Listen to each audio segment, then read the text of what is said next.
Muchas gracias por acompañarme en este espacio, Carolina News, que lo que busco es llevarle a ustedes el análisis de temas internacionales, es tomar esa noticia y analizarla con expertos o conocer con testigos de primera voz lo que sucede en diferentes partes del mundo y cómo nos afecta directa o indirectamente a donde nos encontremos.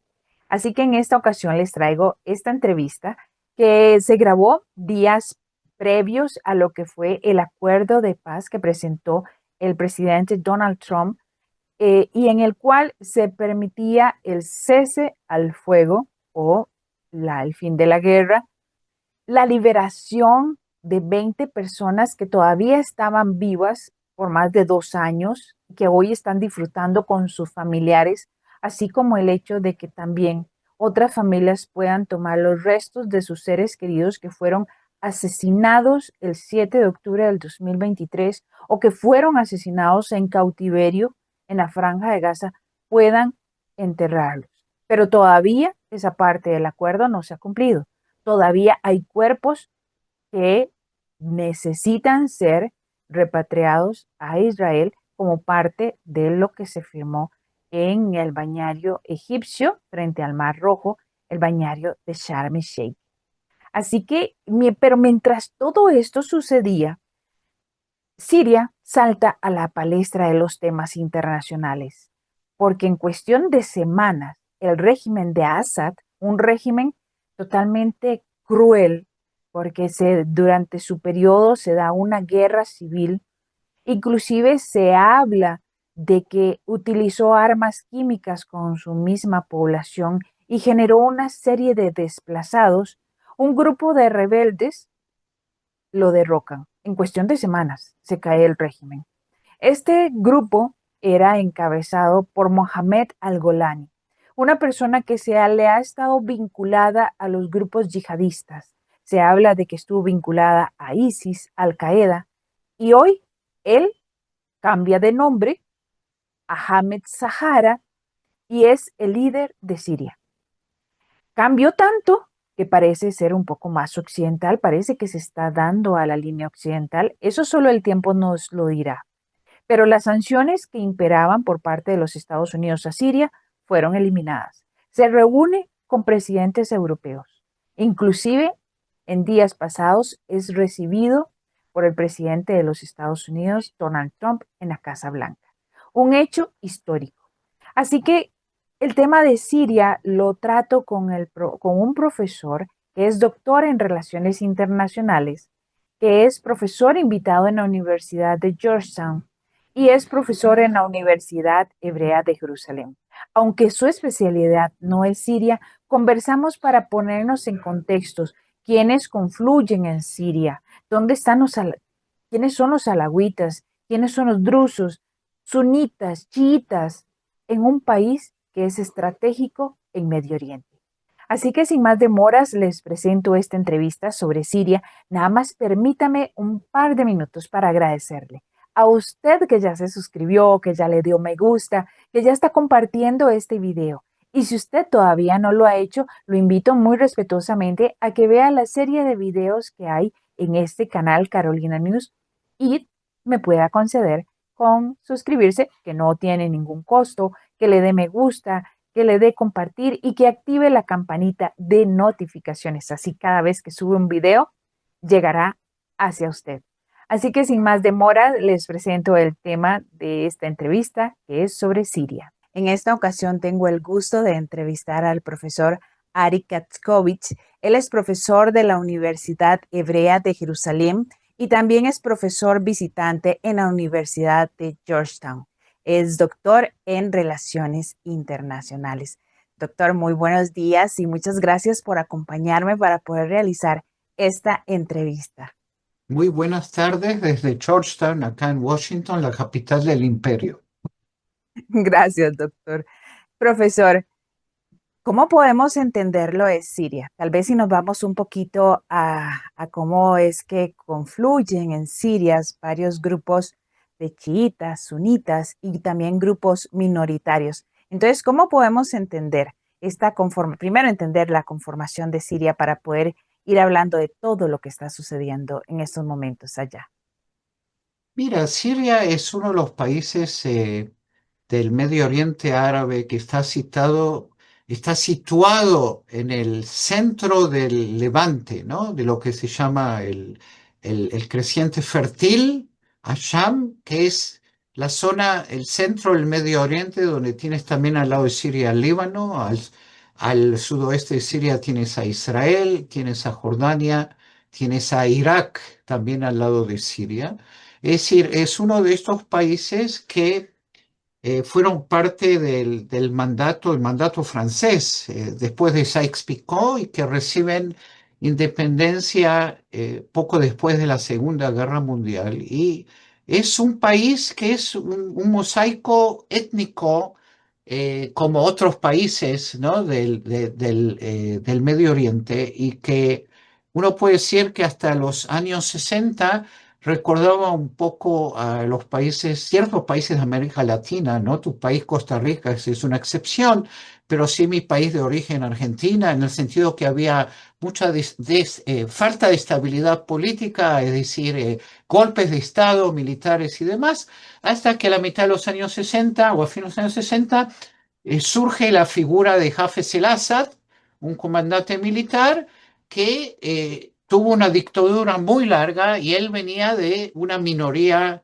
alawita, ¿no? Porque nuevamente Siria como mosaico étnico, tú tienes la mayoría de la población son sunita, en el sur de Siria tienes drusos, en parte de Siria, no solo en Siria, sino también en Irak, tienes kurdos, ¿no? Como parte de Kurdistán, y Hafez el-Assad, él afianza su gobierno durante varias décadas, es una dictadura cívico-militar, hasta que él fallece en el año 2000 y luego lo reemplaza su hijo, ¿no? Bashar Assad, que él sigue la dinastía de los Assad, también sigue al principio se pensaba que iba a ser quizás más benigno, pero también una dictadura que tenemos en cuenta para entender también lo que ocurre ahora, que en el año 2011 Siria es parte de lo que se llamó en su momento la primavera árabe, es decir, hay una rebelión contra esta dictadura que comienza en el sur de Siria y esa rebelión sale y lleva a una muy cruenta guerra civil, una guerra civil que tiene lugar en Siria con centenares de miles de muertos y millones de refugiados de Siria que se van a Líbano, se van a Jordania, y nuevamente Siria dominada por los alawitas, especialmente en la última década, se hace aliada de Irán y para complicar más todavía las cosas, recordemos que hace hasta una década atrás, en parte de Siria teníamos terroristas asociados con no solo con Al-Qaeda, sino también con ISIS, ¿no? Y de hecho hace que Siria se transforma en un espacio de intervención de países extranjeros, es decir, Rusia, por ejemplo, en el año 2015 interviene y de hecho salva al régimen de Siria. Irán, a través de su acólito Hezbollah como grupo terrorista libanés chiita, que depende de Irán, ayuda también al régimen de Assad a sobrevivir la guerra civil. Y como parte, digamos, inesperada, consecuencia no planeada de la guerra que involucra a Israel contra Hamas y contra otros tentáculos de Irán, tenemos este fenómeno que yo lo denomino en cierta forma como una revolución, que en una semana una alianza de una serie de grupos sunitas, algunos de ellos con afiliación extrema, ¿no? Por ejemplo, el caso del actual presidente de Siria, él se define como un ex terrorista o un ex miembro de una de estas organizaciones que salieron contra Assad.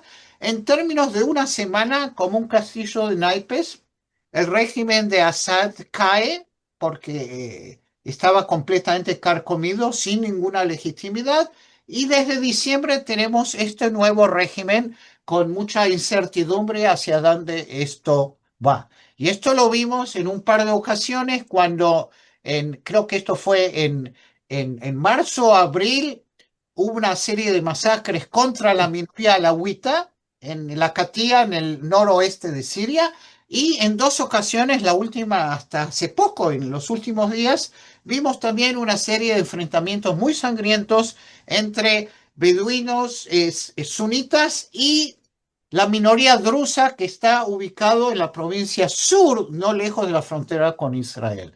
Y para nuevamente tratar de explicar un poco toda esta complejidad, como resultado del cambio de régimen, Israel hizo dos cosas. Una es, de alguna forma, destruir en la mayor parte posible los elementos más pesados de lo que era el ejército sirio, es decir, helicópteros, barcos, es decir, que creo que eso Israel ha hecho un favor a los sirios en el sentido de que no tienen con qué matarse o digamos con armas de gran envergadura.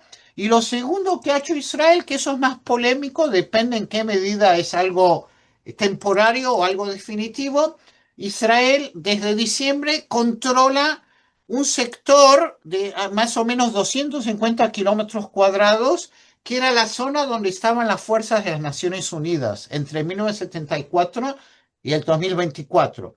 Y es una zona que estaba y un poquito más por razones de defensa o diciendo esto debe estar demilitarizado, ¿no? La gran pregunta, esto es territorio, no estamos hablando de la meseta del Golán, que también podemos hablar, es otro tema, sino estos territorios sirios que Israel está controlando, especialmente, por ejemplo, el Monte Hermón, que es una zona muy estratégica del lado sirio, eh, y eso está abierto quizás a un cierto diálogo en la medida que Israel se retire, a cambio de qué, etcétera. Pero hice una respuesta larga a una pregunta muy al punto para que podamos seguir el diálogo. No se preocupe, profesor, más bien agradecerle por este contexto porque ahora sí podemos hablar de lo que está sucediendo. Sabemos que Siria es, como lo dijo usted, un mosaico de muchas etnias, pero también sometidas bajo la crueldad, porque eso fue el régimen de Al-Assad en sus últimos tiempos. Pero surge, como dice usted, este castillo de naipes que vino muy rápidamente a caer el régimen, pero viene la figura de Mohammed al-Saad, o más conocido como al-Golani, dependiendo si se le ve desde la óptica terrorista, miembro de ISIS y de Al-Qaeda, o si se le ve dentro de la época actual, la cual no sé si está cambiando su forma de ser, pero si me voy por los hechos, profesor, una masacre a los alagüitas y que se habla muy poco, pero se ha dicho de que las mujeres alagüitas están siendo esclavizadas y vendidas sexual, como objetos sexuales en este año 2020, del 2025, pero también ahora, meses después, menos de 3 meses, observo otra masacre hacia los drusos, que son personas donde tenían libertad de culto en esa zona y ahora son buscados para eliminarlos. Yo creo, usted me dirá, profesor, ¿estamos ya ante un genocidio a la población drusa? No, yo creo que hablar de genocidio de población drusa es un poco exagerado y nuevamente todo es en términos comparativos, especialmente mirando desde Israel y lo que está ocurriendo en la Franja de Gaza, que para mí no hay genocidio, pero hay sí problemas nuevamente con lo que ocurre ahí. Todo es comparativo, es decir, tenemos que agregar que el nuevo régimen o esta persona que tiene un pasado muy, muy turbio, obviamente, eso no se puede obviar, eh, tengamos en cuenta un par de otros puntos que no mencioné. Turquía tiene un interés en tener influencia sobre Siria, porque Siria ha sido siempre en la historia del mundo árabe, y nuevamente yo esto lo veo del lado externo, quiero aclarar, no pretendo ser experto de Siria, de hecho yo soy profesor de paz, ¿no? Pero Siria ha siempre sido un espacio como un lugar de juegos, ¿no? Es decir, como una cancha de fútbol, digamos, donde juegan es la pelota Siria, ¿no? Entonces tú tienes, por un lado, tienes Turquía, que tiene interés en reconstruir Siria. Siria ha sido destruida durante la guerra civil. Luego tienes Arabia Saudita, que también tiene interés. Quiero recordar a ti y a los que nos ven que Estados Unidos, el presidente Trump, cuando visitó en mayo los países del Golfo, él, esto fue iniciativa de Mohammed bin Salman, del príncipe heredero saudita. Él se encontró con el líder de Siria. Es decir, hay un interés de abrir un nuevo capítulo en la historia de Siria. Y así viendo estos incidentes de violencia, si tú a mí me preguntas cuando analizo desde diciembre hasta ahora, me sorprendo para bien. Es decir, en términos comparativos, se pensaba que la revolución, el cambio de gobierno iba a llevar a un derramamiento de sangre. Es decir, no quiero y no tengo esta información. Es decir, hay información que obviamente las minorías, y hay también, por ejemplo, hay pequeñas minorías cristianas, drusos, kurdos, es decir, que se sienten en peligro, ¿no? Frente a un régimen que tiene un pasado extremo yihadista. Pero tanto creo que en el caso druso actual, por lo menos en términos formales, se intentó apagar este incendio. Y acá Israel intervinió. Si la intervención de Israel fue para ayudar a los drusos, por un lado. Por otro lado, hay que tratar de explicar la lógica.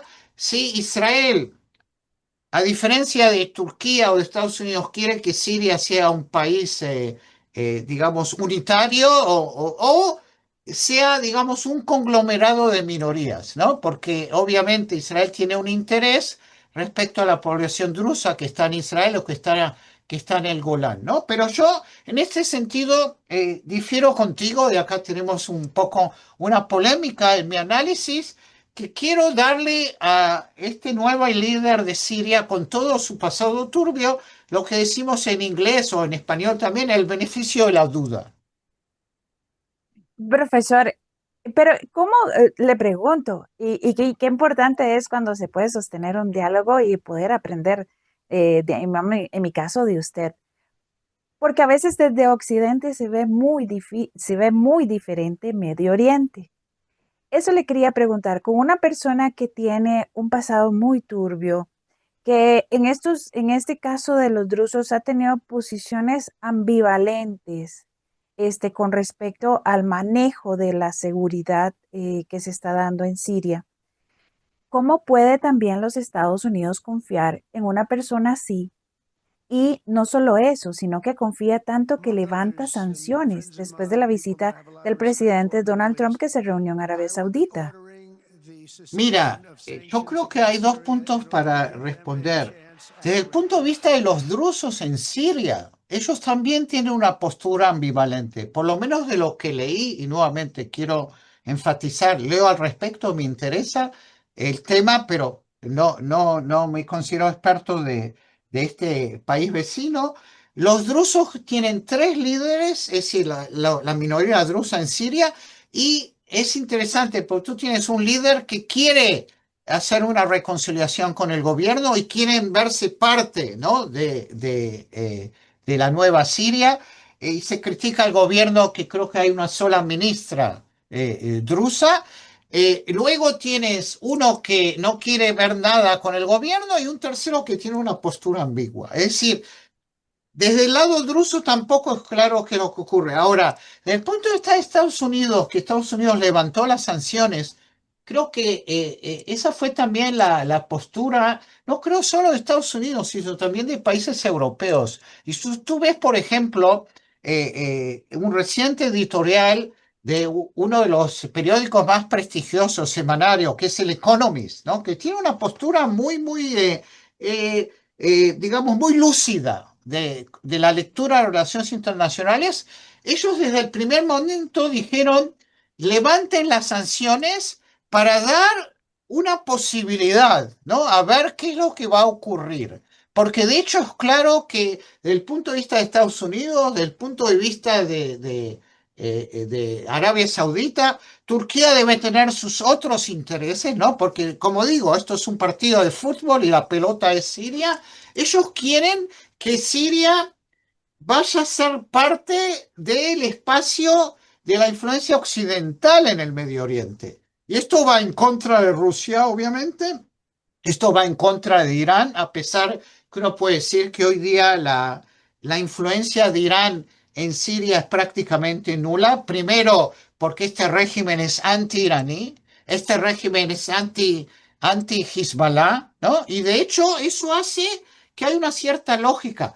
Para ver esa cierta lógica de aproximación al occidente, te recuerdo a ti y a los que nos ven que hasta hace 2 semanas atrás, o de hecho, cuando el primer ministro Netanyahu visitó Washington, si tú recuerdas, se habló que tanto Líbano, y no hablamos ahora del Líbano, Líbano también hay procesos muy interesantes en Líbano, y tanto Siria van a ser parte de los acuerdos de Abraham, es decir, de normalización. E inclusive en Israel se hablaba o se hacía un poco de exageración, vamos hacia una paz con Siria. Y ahora lo que vimos hace unos días es que Israel bombardeó cerca del Palacio Presidencial en Damasco, cosa que a Estados Unidos tampoco demasiado le gustó, diciendo esto un poco está arruinando, ¿no?, el plan optimista. Entonces yo lo que sugiero es que no tomamos posiciones extremas, es decir, mañana a la mañana no va a haber paz entre Israel y Siria, pero sí quizás podría haber una aproximación en términos de un cierto modus vivendi o un acuerdo de no beligerancia. De hecho, lo que leemos es que ya hoy día hay contactos directos entre Israel y Siria detrás de bambalinas.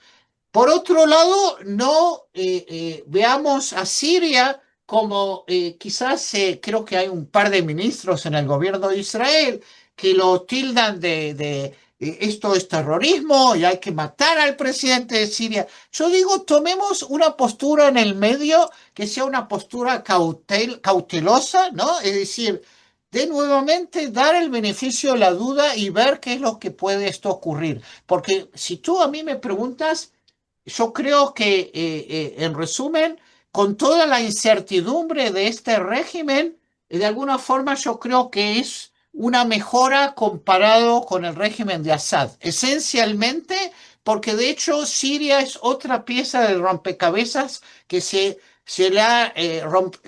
se le ha roto a Irán, ¿no? Es decir, Siria, recordemos que en los últimos más de 10 años o 15 años fue también un espacio de conflicto entre Israel e Irán, ¿no? Que el conflicto, inclusive el conflicto armado entre Israel e Irán, se desarrollaba dentro de Siria. Y ahora hay una oportunidad, inclusive después de la guerra entre Israel e Irán, que no terminó los problemas, el problema nuclear y otros, que Siria se separe de Irán, con suerte también se separe de Rusia y se aproxima al occidente. Yo creo que a la larga esas pueden ser buenas noticias.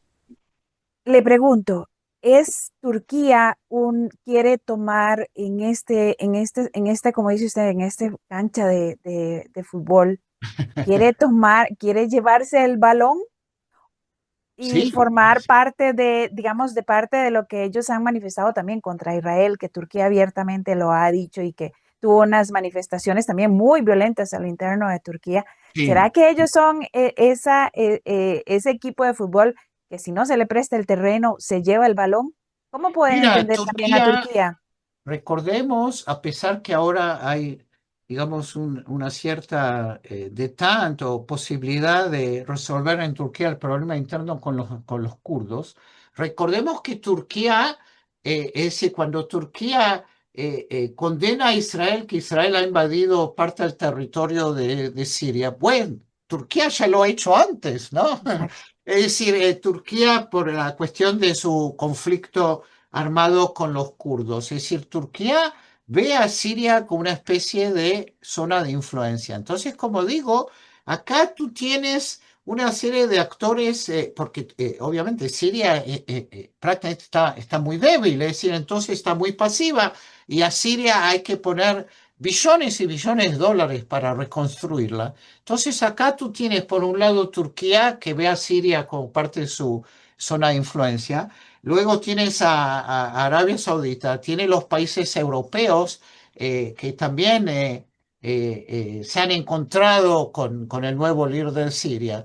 ¿Entiendes? Tiene diferentes intereses encontrados, ¿no? Por eso, y esto es interesante porque Siria siempre se la consideró como la clave del mundo árabe, ¿no? Como la llave para abrir, ¿no? Que como que tiene una importancia en su posición, estratégica. Inclusive, nuevamente, cuando yo puedo entender la postura de Turquía o la postura de Arabia Saudita, me cuesta un poco más entender la postura de mi propio país, de Israel, ¿no? Porque yo no sé y no es claro si Israel nuevamente quiere que Siria se quede muy débil, que sea un conglomerado de feudos étnicos, o que sea un país estable bajo el égide, bajo la influencia del Occidente. Si tú a mí me preguntas, yo prefiero la segunda posibilidad, que Siria sea un país que se abra al Occidente.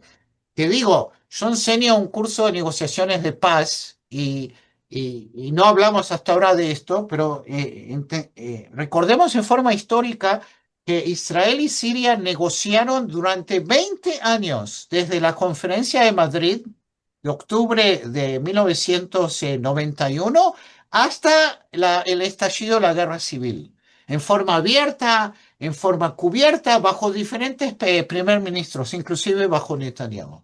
Y se negoció y hace 25 años atrás, en febrero del año 2000, casi firman un acuerdo de paz, por el cual Israel estaba dispuesta a depende cómo lo definas, entregar o devolver los altos del Golán que debían ser demilitarizados, algo parecido a lo que ocurrió con Egipto. Y eso no ocurrió, ¿no? Eso no ocurrió, pero en ese momento se hablaba que había una lógica de traer a Siria al occidente para alejarla, ¿no? de otros países. Irán no era tan importante hace 25 años atrás como lo ha sido en los últimos años, pero era la misma lógica, ¿no? Entonces yo creo que eh, el nuevo capítulo incierto en la historia de Siria y del Medio Oriente puede ofrecer nuevas oportunidades, ¿no? Nuevas oportunidades. Nuevamente, no digo que haya una paz formal y definitiva entre Israel y Siria, yo eso creo que no va a ocurrir, a menos que se ponga el tema del Golán nuevamente, ¿no? Y eso no sé si es factible, pero sí, si, por ejemplo, si Israel estuviera dispuesta a salir de los territorios sirios, ¿no? Reconocidos como sirios, a cambio de un acuerdo de no beligerancia, eso también podría ser un paso interesante. Y en la medida que veo lo que ocurre en Siria, yo creo que desde el punto de vista del nuevo régimen de Siria, y lo ha dicho, él en forma muy cautelosa, ellos no quieren ningún conflicto con Israel. No quieren un conflicto armado, no quieren porque también saben que no lo van a ganar, entonces en forma muy cautelosa, ellos quieren de alguna forma ver en qué forma se pueden reconstituir en un país sólido. Yo estoy de acuerdo contigo que nuevamente viendo el pasado turbio, terrorista, yihadista, extremista del régimen, pues hay que ver cuáles van a ser sus acciones en los próximos meses. Profesor, porque eso le quería preguntar. Digamos, ya vimos la figura de Algolani, pero ¿cómo lograr controlar a sus seguidores que están acostumbrados a tomar la justicia por sus manos o a tratar de ejercer el poder por sus manos? O sea, ¿hasta qué punto también Algolani tiene la capacidad para controlar a sus seguidores? Esa es Con una gran este, pregunta. Y esa es una pregunta, te digo, nuevamente, no sé los detalles, porque yo creo que eso es el dilema. Y ese es el dilema que él también está confrontando en los últimos enfrentamientos en el sur de Siria, en esta provincia, ¿no? Que nuevamente ellos dicen que ha habido un cese el fuego, pero ha sido violado por elementos subversivos y demás. Yo creo que ese es el dilema, que es un dilema que, es decir, no sé, es decir, yo le deseo suerte en la medida que pueda controlar, porque nuevamente, viniendo de un pasado, de un conglomerado de movimientos terroristas, pues no hay un país organizado. Es decir, acá lo que tú tienes es el dilema de construir un país después de una guerra civil. Y acá yo hago la comparación, a pesar que no es lo mismo, aparte de tu país, ¿no? De Costa Rica, que yo adoro, ¿no? Y es la excepción, pero veamos un momento países vecinos, es decir, veamos los países del Triángulo del Norte, ¿verdad? Y veamos también todo lo que está ocurriendo en Nicaragua. Entonces tú ves, ha habido guerra civil y ha habido intervención extranjera y hay un montón de casos de crimen y de violencia y demás. Es muy difícil para el Estado controlar. Y la pregunta es cómo lo va a hacer, ¿no? Porque no sé lo que tú piensas y acá no estamos yendo para América Latina, pero, por ejemplo, el líder de El Salvador, que hace mano dura, él de alguna forma está carcomiendo la democracia, el Estado de Derecho. Entonces hay dilemas acá.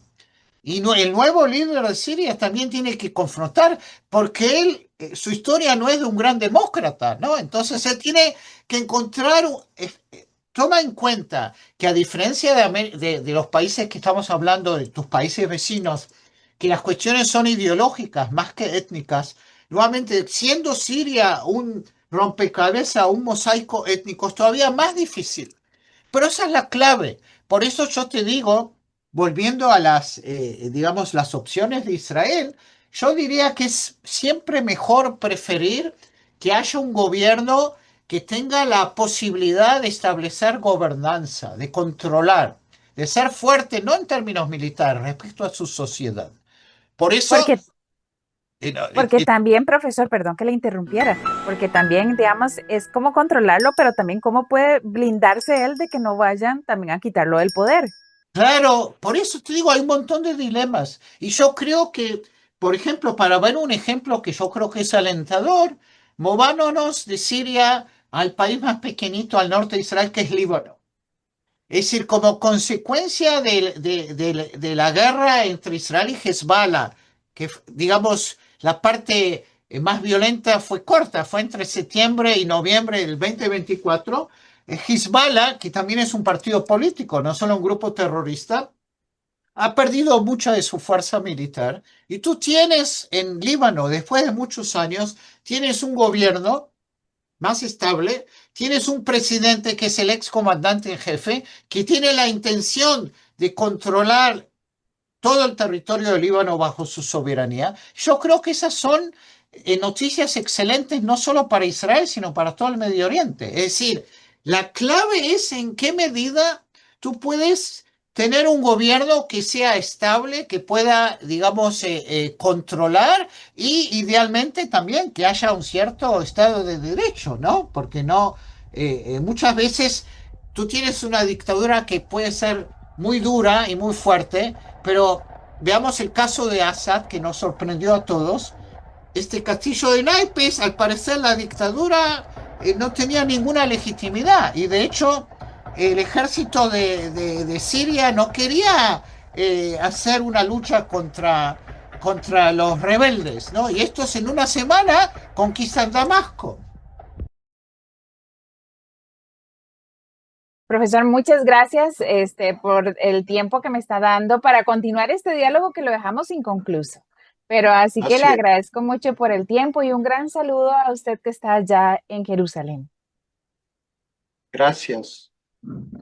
Profesor, que estábamos hablando del tema de Siria y estábamos tratando de cómo se tiene, digamos, no solo la figura de Al-Golani ahora como autoridad del gobierno sirio, sino también cómo tiene que cuidar él. Entonces, ¿cómo va a hacer esos contrapesos? Mira, yo no estoy aquí para darle digamos, para escribir un manual de cómo hacerlo, pero sí te puedo citar una cita de un profesor que todavía sigue activo, debe tener más de 80, Graham Allison, que está en Harvard, y él escribió un libro muy importante sobre modelos de decisiones. en política exterior. Y él tiene una frase que en inglés suena mejor: where you stand depends on where you sit. Es decir, las actitudes ideológicas que este señor sustentaba, ahora que él se quiere vislumbrar como presidente oficial de Siria, pues él tiene que dejar atrás su ideología y tiene que ser más pragmático. ¿En qué medida pueda lograrlo o no? Mira, desde que tuvimos el diálogo, que esto fue hace como más de un mes, pues los acontecimientos en el Medio Oriente son tan vertiginosos que de Siria en el último mes muchos no hemos escuchado, ¿no? Es decir, no al respecto, ¿no? Y yo digo, cuando no hay noticias de algún lugar, para mí son buenas noticias, porque realmente las noticias que nosotros seguimos son noticias que algo malo ha ocurrido, una crisis, violencia, una masacre, etcétera, ¿no? Un acto de guerra, y el hecho que en el último mes prácticamente yo creo que el tema de Siria no se ha seguido, implica nuevamente, no podemos saber, esto es work in progress, ¿no? Esto necesitamos encontrarnos de acá a un año y ver en qué medida él puede hacer lo que tú defines como una misión imposible, ¿no? Le preguntaba esto, profesor, porque también vi en los últimos, en los últimos días de que tenía el asesor que fue de Al Qaeda, que es ahora la mano derecha de él. Entonces, ¿cómo? Y él se manifestó realmente contra todo lo que pasó los lamentables hechos del 7 de octubre. Entonces, ¿cómo puede también Israel hacer estas negociaciones cuando está de vecino a la persona, digamos, que ahora le está asesorando, que le está diciendo esto a la autoridad en Siria? ¿Cómo sin querer, sin tener que predecir, sino cómo se ven estos juegos de poder, de negociaciones de Israel con Siria? Mira, es una cuestión de pragmatismo. Cuando tú me comentabas esto, que no lo sabía, que un asesor del presidente de Siria era activo en el Qaeda, eso me recuerda, es una comparación un poco no politically correct, pero la voy a hacer. Tú sabes que luego de la Segunda Guerra Mundial hubo un proceso de denazificación en Alemania. Nosotros sabemos que entre los que trabajaban o asesores del canciller Konrad Adenauer había digamos, oficiales, es decir, había servidores o burócratas que habían sido partes del régimen nazi, ¿no? Y para darte una idea, imagínate en los años 50, cuando Israel, bajo el liderazgo de David Ben Gurión, que yo creo que era un líder increíble, ¿no?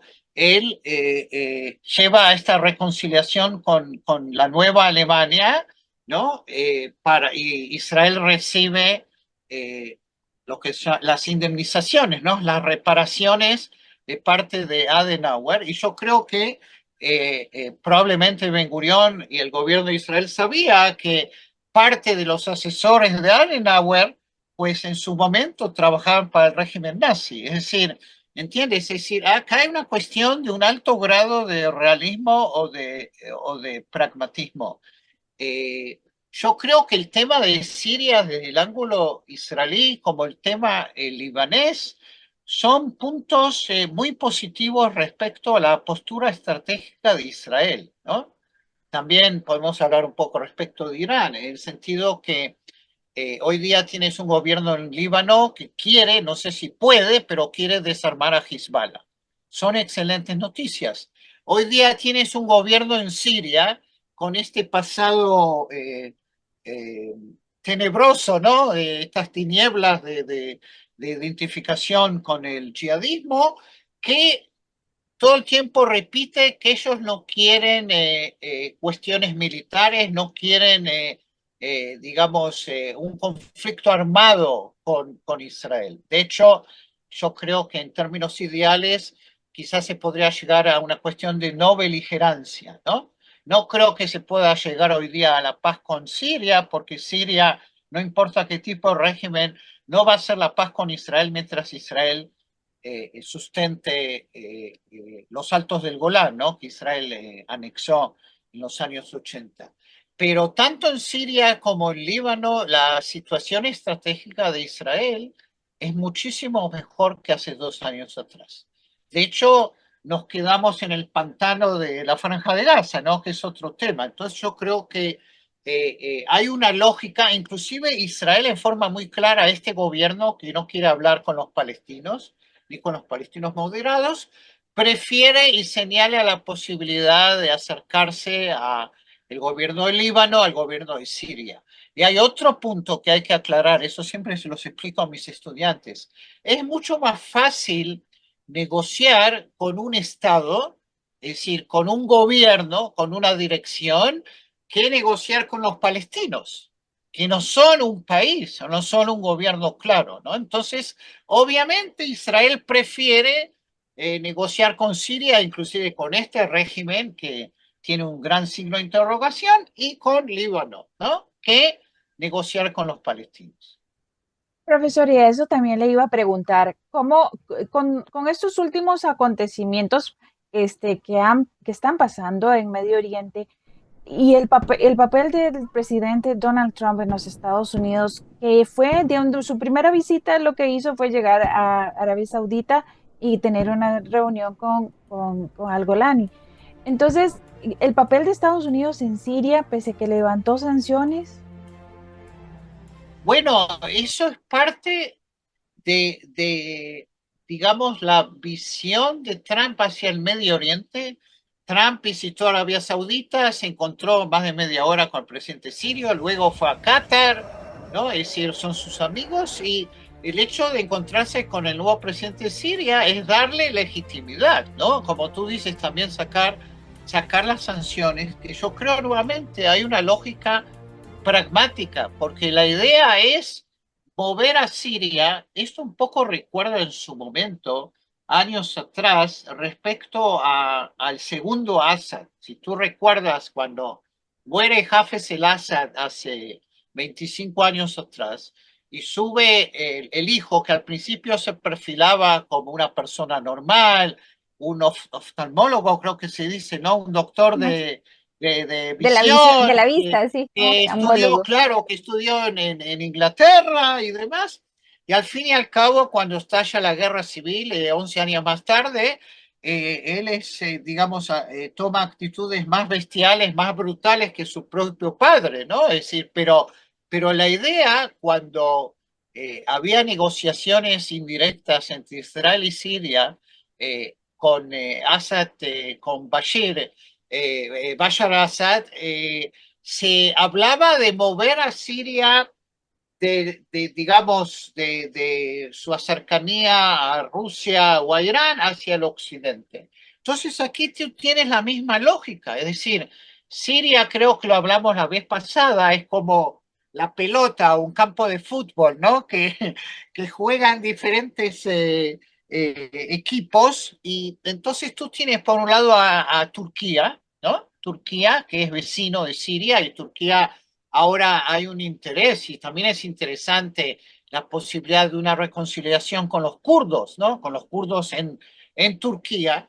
Entonces Turquía tiene interés en Siria, y Rusia durante muchos años, desde que intervino en la guerra civil en Siria, hace 10 años atrás, tiene interés en Siria. Y tienes a Francia, que tiene cierto interés, y tienes a Arabia Saudita y los países del Golfo, y toma en cuenta, todo el tiempo hablamos de la Franja de Gaza, de la destrucción terrible, ¿no? De la mayor parte de la Franja de Gaza, pero la Franja de Gaza, nos olvidamos de la destrucción que hubo durante la guerra civil en Siria, ¿no? Durante la guerra Exacto. civil en Siria, que duró, digamos, y terminó en diciembre del 24, duró 13 años con una destrucción física terrible. Entonces, acá hay oportunidades también económicas respecto a la reconstrucción. Entonces, yo creo que si uno quiere entender la lógica del presidente Trump, la lógica del presidente Trump es esencialmente una lógica pragmática y no ideológica basada en intereses económicos, ¿no? Entonces, la idea de sacar las sanciones a Siria es acercarla al occidente, que puedan invertir en Siria países del Golfo, ¿no? Para llevar a Siria hacia el occidente. Y eso también explica que yo creo que también Estados Unidos está involucrada en este diálogo estratégico entre Israel y Siria que ocurrió en los últimos meses, con el contrapunto de ciertos ataques militares, ¿no? Que a veces Israel ha hecho en Siria o en Damasco y en otros lados para ayudar a la comunidad drusa, ¿no? Porque la situación sigue siendo muy tensa y eso está todavía muy en el aire, ¿no? Pero hay una lógica, se puede entender una lógica pragmática.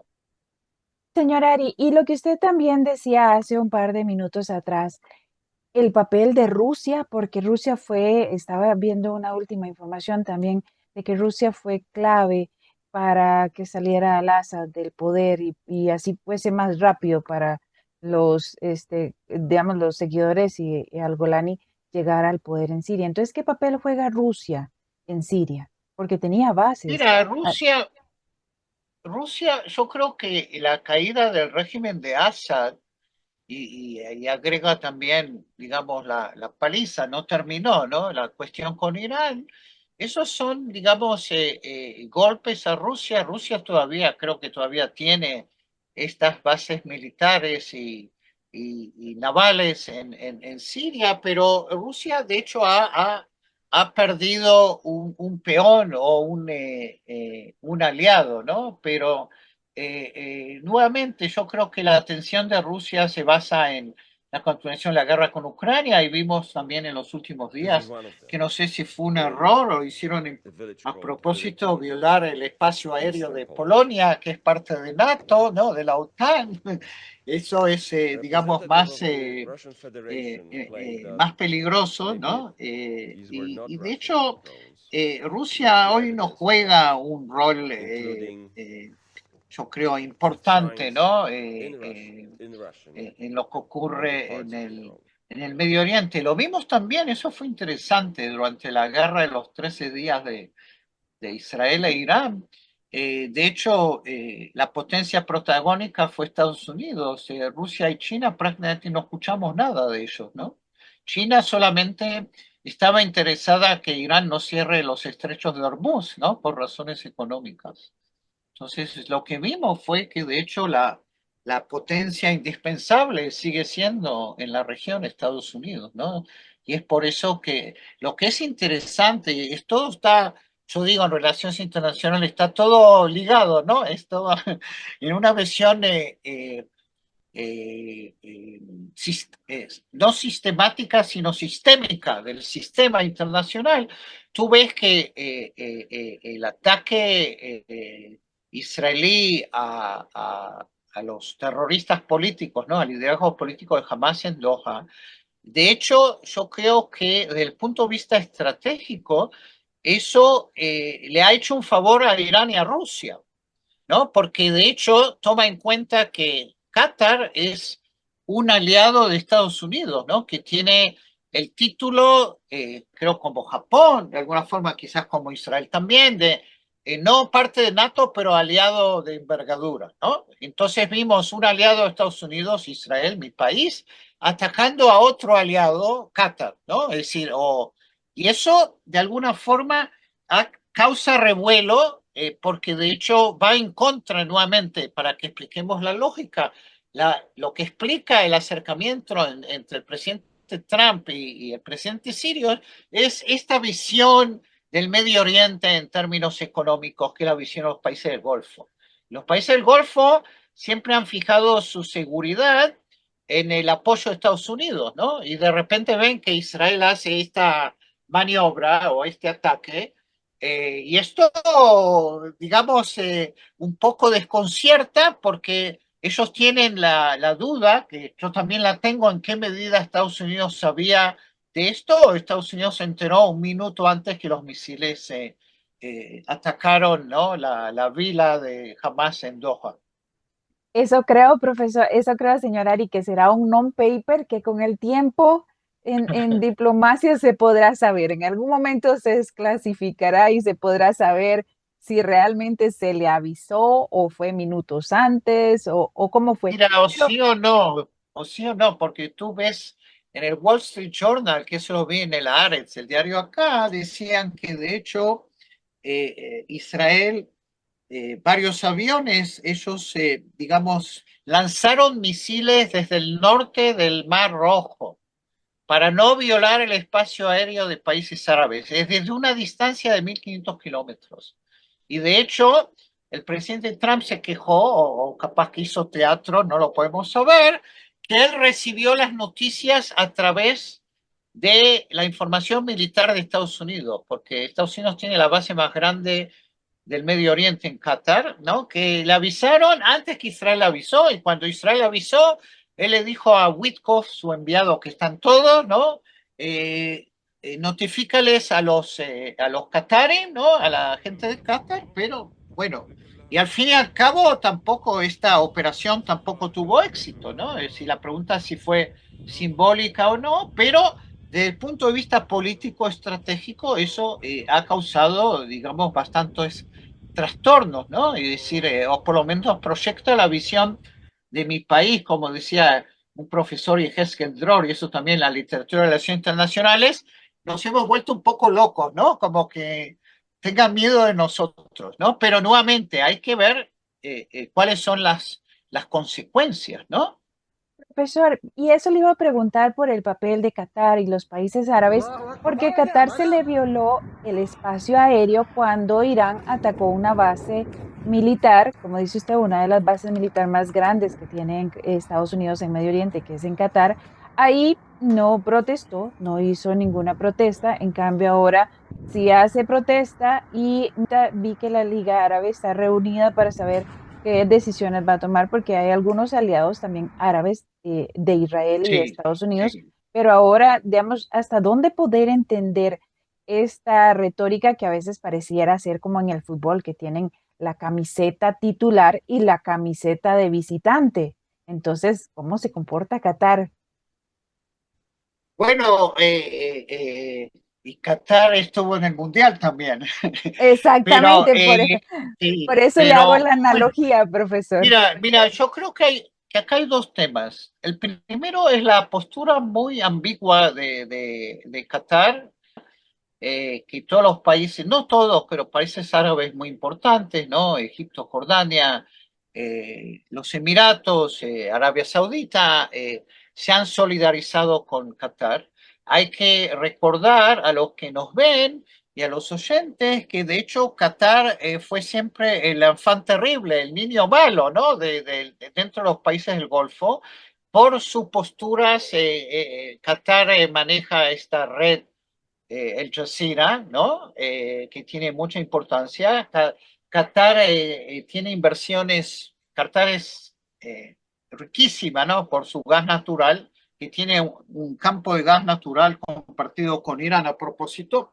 Y Qatar ideológicamente ha siempre apoyado a la hermandad musulmana, es decir, de hecho, ha apoyado a Hamas. Pero, nuevamente, lo que hablabas antes, hay una gran diferencia porque Irán, cuando Estados Unidos bombardea centros nucleares en Irán, esto es parte de una coreografía que se ve en relaciones internacionales. Irán ataca a la base militar de Estados Unidos en Qatar, pero Irán avisa de antemano a Qatar que es lo que va a hacer. Y de hecho es una especie de teatro, como decir, vamos a hacer algo, pero no queremos hacer algo serio porque no hubo daños, no hubo muertos, es decir, ¿no? Fue algo completamente simbólico. Ahora, acá el tema es diferente, primero porque entre los 6 muertos hubo un guardia de seguridad de Qatar. Segundo, porque Qatar no tiene ninguna posibilidad y no va a reaccionar militarmente contra Israel, obviamente, pero lo va a hacer en términos políticos y diplomáticos, porque Qatar e Israel han tenido una relación muy complicada en los últimos años. Para citar a mi primer ministro, o él ahora, por ejemplo, va a decir, ahora soy el enemigo de Qatar. Y acá hay también, tú puedes sospechar que parte de la motivación que el primer ministro dio esta orden en contra de la voluntad, es decir, el jefe de Estado Mayor y el jefe del Mossad no querían hacer este acto, este ataque, o por lo menos no lo querían hacer ahora, porque querían dar una chance de una semana o más de ver si hay una posibilidad de negociación.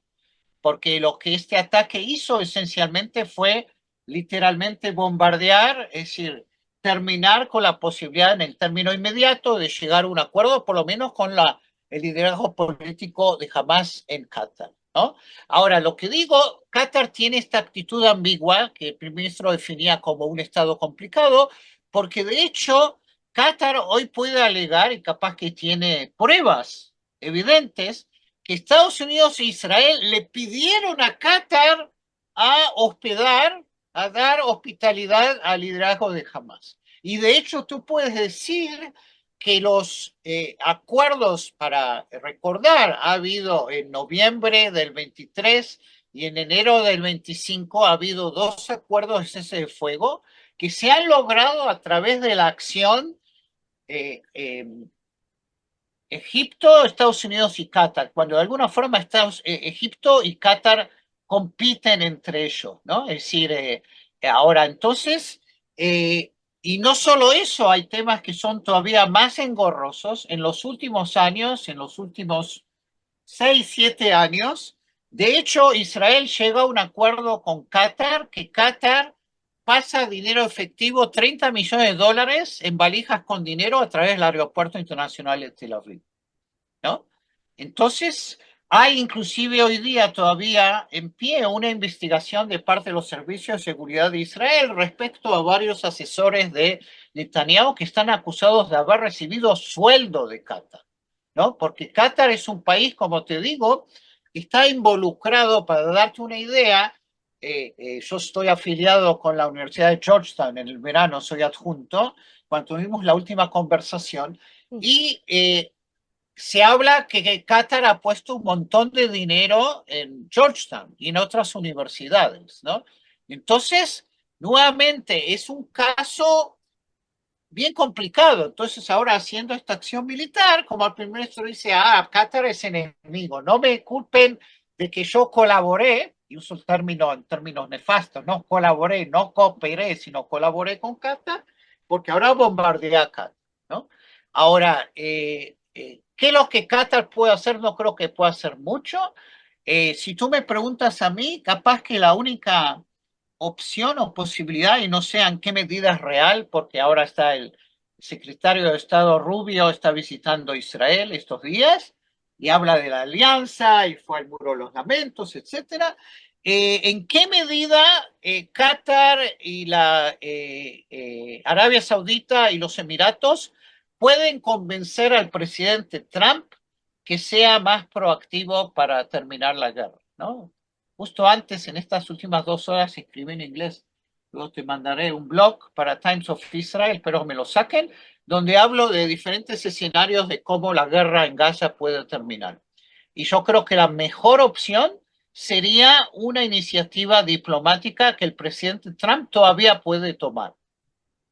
Profesor, qué interesante y el tiempo a veces no nos alcanza para hablar de todo lo que está sucediendo en Medio Oriente y cómo también esto de Siria viene como una especie de hilo conductor también para lo que está sucediendo en Israel y lamentablemente con el tema de los secuestrados, pero también cómo se comporta el mundo árabe cuando es con Siria y cuando es con los palestinos, los que están en Cisjordania y los gazatíes que Bueno, están en la es una franja de buena Gaza. pregunta, porque, claro, porque tú ves, yo creo que nuevamente y ahora me saco también para ver el talismán de los rehenes, ¿no? Que lo Sí. llevo conmigo todo el tiempo, de octubre del 2023, ya casi 2 años. Y yo Y creo perdón, que, profesor, y que todavía hay personas de doble nacionalidad que son argentinos, sí, israelíes, sí, que sí, todavía están claro, secuestrados y claro, que para claro, la y no solo familia eso, es todavía más difícil sí, estos sí, te días. cuento. Hoy escuché en la radio y te da para llorar, Silvia, la mamá de Eitan. Doña, Entonces, de Doña Silvia, la sí, mamá de David y Ariel. sí, y Silvia llorando diciendo, yo no puedo seguir viviendo. No. diciendo, acusando a Netanyahu, diciendo, si quieres matar a los rehenes, pues primero mátame a mí. Así lo dijo en la radio, ¿no? En hebreo con acento argentino, que todavía lo tiene.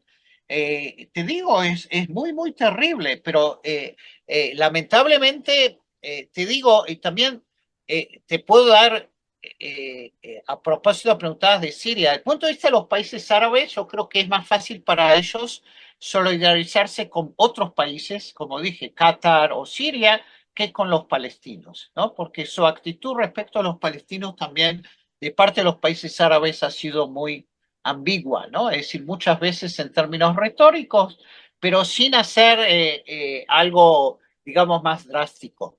Yo creo que entonces la identificación con Siria, yo creo que es más fácil para los países árabes que la identificación con los palestinos, ¿no? Y estoy hablando acá, hay que diferenciar entre el nivel de los líderes y el nivel de, digamos, de la sociedad civil o de la opinión pública. Porque a nivel de la opinión pública en los países árabes, la cuestión palestina sí es muy importante, ¿no? Porque capaz que tú y ellos ven las imágenes que acá en Israel en la tele no las vemos, ¿no? De lo que está ocurriendo en la franja de Gaza, ¿no? Y yo creo, nuevamente, no sé en qué medida estos países árabes importantes, que son aliados de Estados Unidos, que invierten en Estados Unidos, Arabia Saudita, los Emiratos, Qatar, puedan convencer al presidente Trump, y esto tiene que ser algo que deba ocurrir en la próxima semana, que decida, vamos a parar la guerra, ¿no? Bajo ciertas condiciones. No, Bajo más ciertas bien, condiciones. no, más bien muchas gracias, profesor, por el tiempo que me da, por ponernos en contexto cómo es Medio Oriente, lograr entender todo lo que sucede, aunque esto es algo que es día con día, el aprendizaje para entender qué es lo que sucede en Medio Oriente. Y agradecerle el tiempo que hemos podido finalizar la entrevista que teníamos pendiente. Ok, muchas gracias y a tu servicio y saludos a todos los ticos que nos ven. Costa Rica es un país que amo y de alguna forma envidio. Cuando hablo de un Estado palestino independiente en el futuro, yo digo el modelo de Costa Rica, sin ejército. Muchas gracias, profesor, y agradecerle su tiempo, su amabilidad, su espacio.